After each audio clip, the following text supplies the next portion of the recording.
伫家己新港有一间做香的工厂，甲要拍的香卡绑做是一把一把，连做圆形的，因为看起来是一弯一弯、圆，袂输是红色的扫帚啊草共款。这相片伫网络顶受到侪人的讨论。工厂讲这是用过古早伫拍香卡的一种手路，想袂到会引起大家关注，带大家做伙来看卖。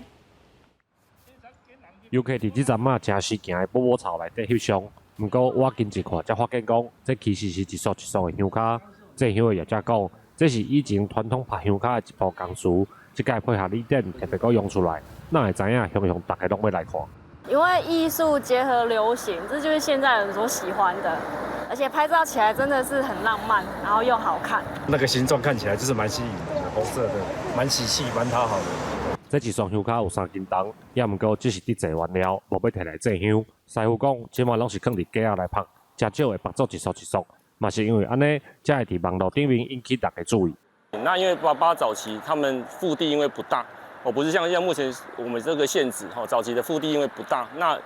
用这种绑起来的方式，可以节省曝晒的一个空间，然后可以达到最大的效益。业者表示，因的制香工厂真做民众翕相的景点，虽然感觉意外，但是想到进前民众因为已经郁足真久啊，嘛希望大家因为看到香卡泡泡草，心情会当放较轻松淡薄啊，纯粹了解在地传统的制香文化。记者林伟霆，家己报道。